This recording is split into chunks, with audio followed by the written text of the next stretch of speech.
शिव महापुराण की कथा कहती है सोमवार के दिन भगवान को अगर लोटा भरकर शिव को समर्पित करा जाता है तो घर में तेज लक्ष्मी प्राप्त होती है।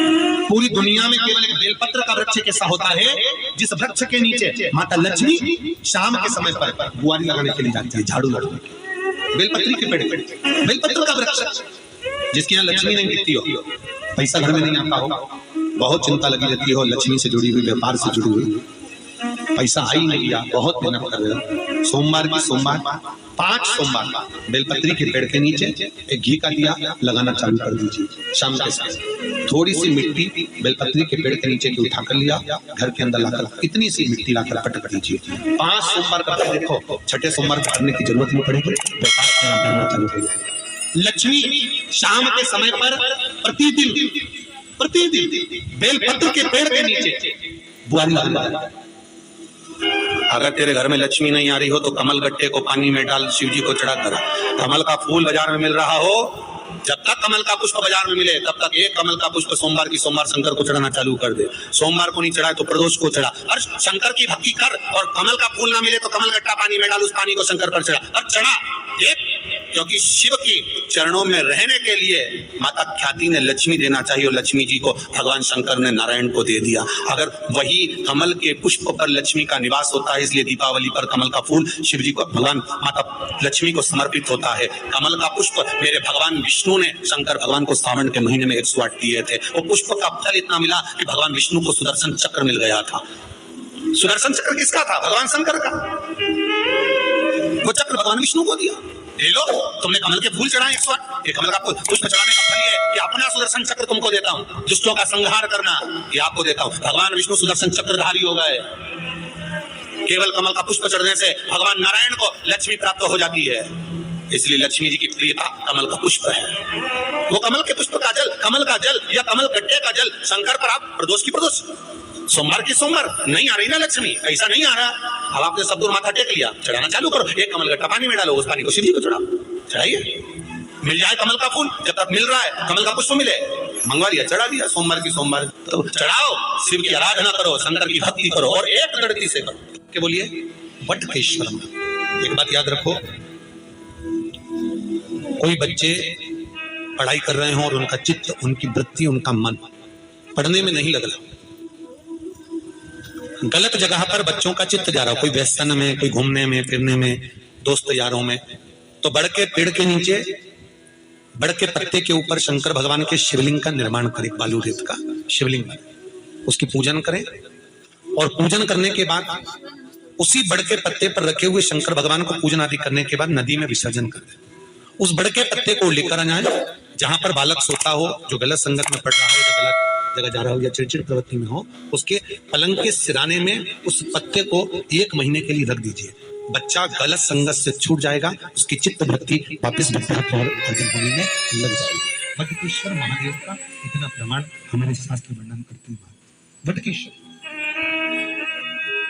जिनका अदालत में कोई काम चल रहा हो, प्रशासनिक कोई कार्य और नहीं हो रहा हो, तो वटकेश्वर महादेव की पूजन बड़ के पेड़ के नीचे बालू रेत का शिवलिंग बनाए, बिना पत्ते पर, केवल भूमि, उसकी पूजन करें, दही चढ़ाएं, चढ़े हुए दही को घर में लेकर आए, शंकर भगवान का विसर्जन करने के बाद में चढ़े हुए दही को घर पर लेकर आए, उसका हाथ से एक रुमाल पर छापा लगा लें।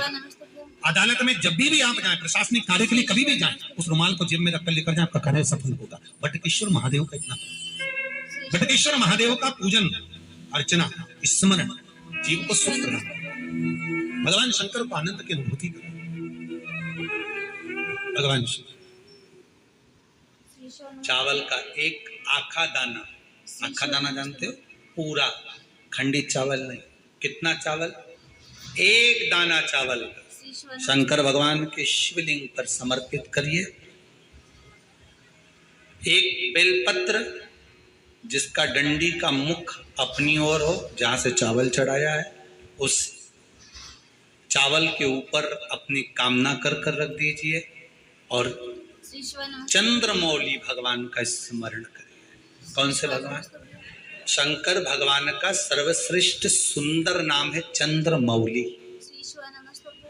चंद्रमौली भगवान का स्मरण करिए, अपनी कामना कर बेलपत्र समर्पित कर कर शिव जी पर एक लोटा पानी, एक जल पात्र समर्पित करो, कलश से जल चढ़ा दीजिए, नैनों में वो जल लगाकर अपनी कामना कर कर वापिस घर को आइए। अगली शरद पूर्णिमा आएगी, जो कामना करी है मेरा चंद्रमौली भोलेनाथ उसे पूर्ण कर ही दे। ये काम बहुत जरूरी और होना ही चाहिए, नहीं हो रहा है। एक कटोरी में गंगा का जल निकाल लीजिए और कटोरी में गंगा का जल निकालकर तुम्हारे घर में एक सिक्का पड़ा हो, 1 रुपया, 2 रुपया, 5 रुपया, कोई सा भी एक सिक्का पड़ा हो, जो भी सिक्का पड़ा हो, कुंदकेश्वर महादेव का नाम लेकर, जहां परिंदा होता है, पानी का मटका होता है, पितरों का स्थान होता है, अंडा भरते हो, मटका भरते हो, उसके पास में उस कटोरी को रखकर 1 का सिक्का, 2 का सिक्का, 5 का सिक्का, 10 का सिक्का, जो तुम्हारे पास सिक्का पड़ा हो, जो भी तुम्हारे पास पड़ा, वो सिक्के को हथेली में लेकर कुंदकेश्वर महादेव का नाम लेकर उस कटोरी में डाल दीजिए और उस जल को नैनों से लगाकर आप काम के लिए निकल जाइए। वो काम आपका सफल होकर ही रहेगा, छूट नहीं सकता।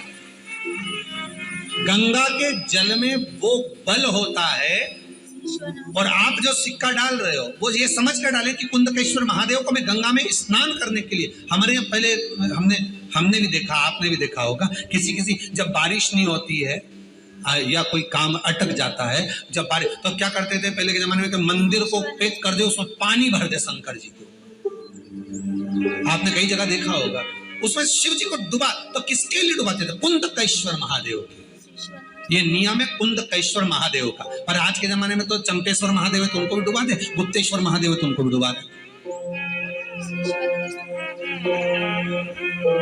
ये उनके लिए नहीं, कुंदकेश्वर।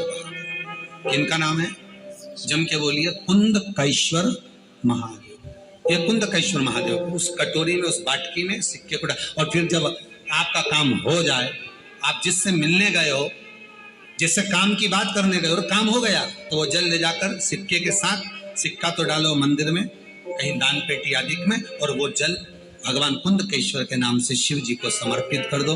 बाबा से विनती करो, बहुत बहुत साधुवाद है बाबा, आपने मेरी लाज रख ली, मेरी कृपा बनी रहे, बस ये सुख मिलता है, उसको धन्यवाद दो बाबा। बार बार हम तो रोज कहते, रोज प्रतिदिन उठो और उठते से धन्यवाद दे दो, धन्यवाद।